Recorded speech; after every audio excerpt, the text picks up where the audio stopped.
Now see, citrus canker that you are observing here, that is the plant disease which is generally found in the citrus fruits, and in these it is done by the bacteria where there is, you will see, wrinkling in the leaves, stem and the fruits, and it is raised with the brown color which is water soap margin letter. So you will observe the abnormal fruits, leaves, etc., and all these are attacked by the bacteria, and due to this the disease called the citrus canker which you are observing here. Now come to the other disease that is called the rust of the wheat. The rust, you know, it is the brown color just like the iron, rust of the iron. Here this disease, you see, it is brown in color, rust, that is brown in color. So disease plant show rust color orange patches on the infected plant parts. You are observing the wheat plant parts, and it is infected by the patches of the brown color, and that is the rust color, and it is caused by the fungus. Then smut of the rice, it is also caused by the fungus. Now what is smut? That smut balls in the grain. That means a disease that is the smut balls in the grain become greenish black, and that greenish black color, they first of all burst and infect the other grains also. That means there is an infection in the grains. First it is the smut ball infect the grain, and that grain infect the other grains. Likewise the crop get infected. All the crop, mostly the crop become infected by this fungus. Now next is the fungus cause that attack the sugar cane. As you know, sugar cane leaves, there the plant disease is called red rot of sugar cane. They infect the stem and they have a dull red color interrupted by the occasional whitish patches across the stalk. Stalk is a part of the stem which is attacked by the fungus, and there is the white patches and generally dull red color, and these elongated red wrinkles, you can say, or license on the midrib of the leaves. In between the leaves there is the red patch, and that red elongated red patch is due to this fungus.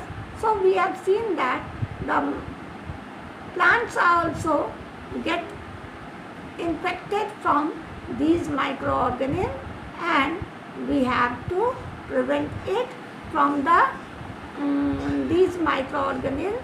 If these are not prevented, or if we are not preventing these plants by these diseases, then we will not get the good yield.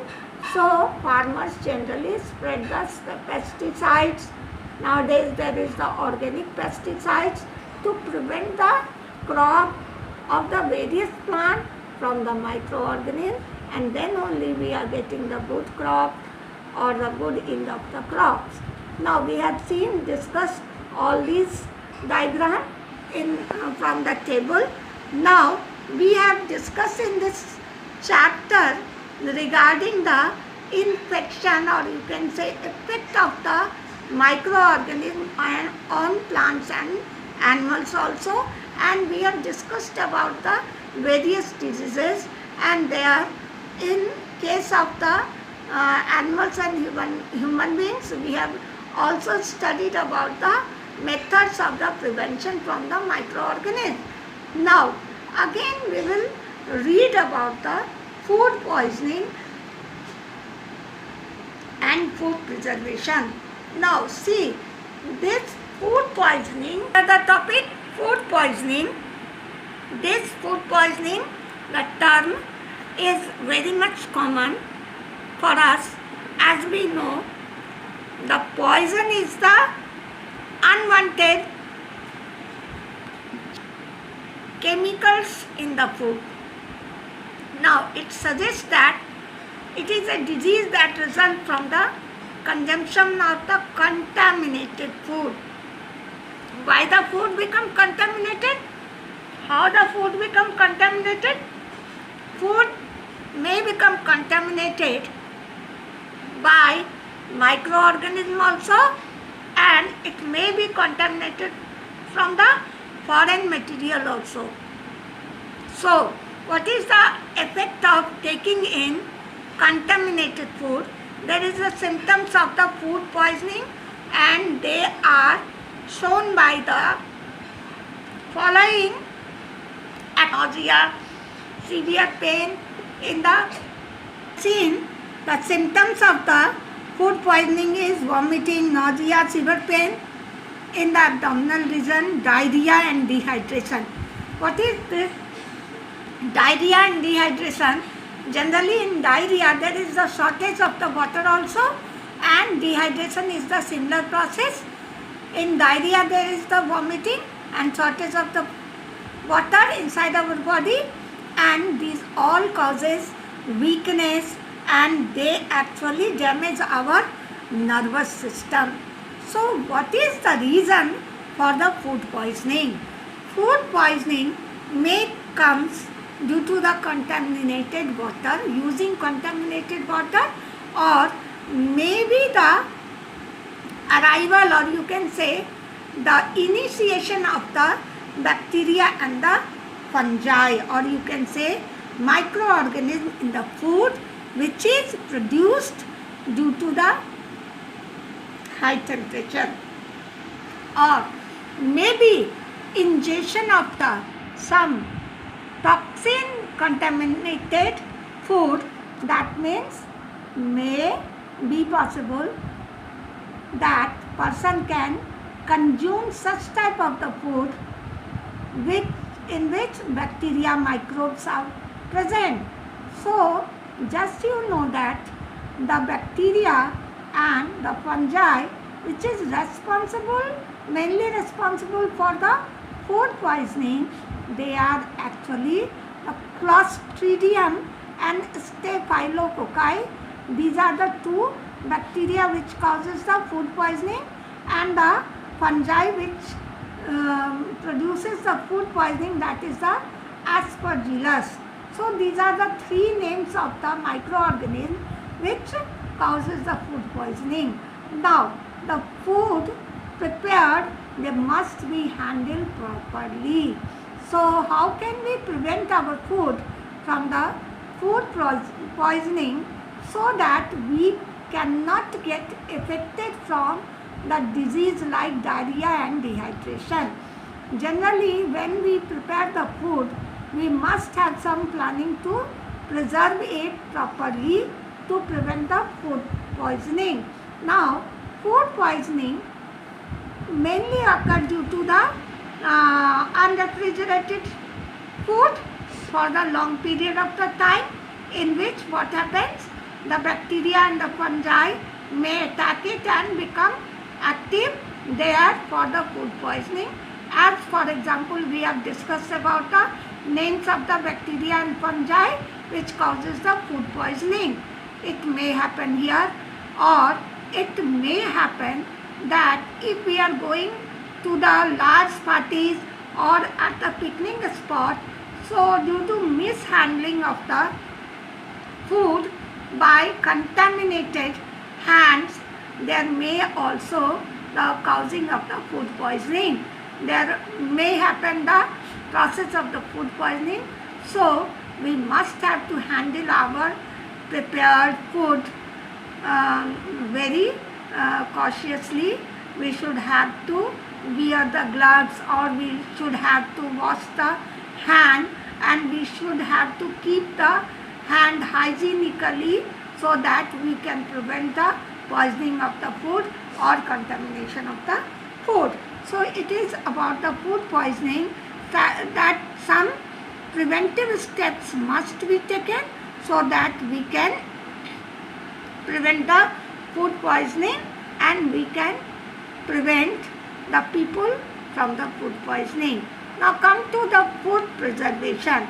In your class 5 and in other classes also you have learnt about the food preservation.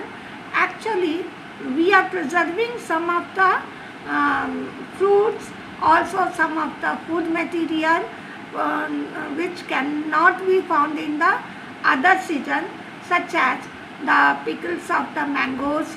You know that the mangoes are generally found from May, or you can say June to the July only we are getting these, but we can preserve the mango by making the pickles.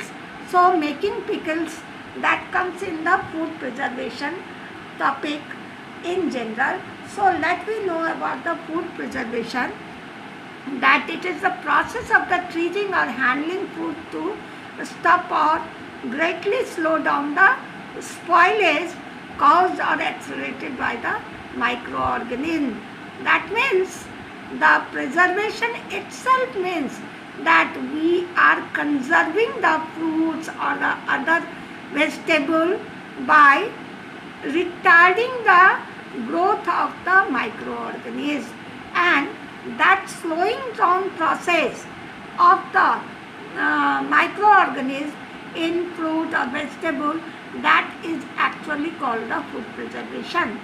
So preservation involves preventing the growth of the bacteria, fungi and the other microorganisms, and second thing is that we can prevent the food from the rancidity. Now the term comes here, rancidity. Actually rancidity is the oxidation of the fats of the food material that is slowed down by the food preservation and making the food edible. That rancidity means having disagreeable odor or taste due to decomposition of the oil or fat.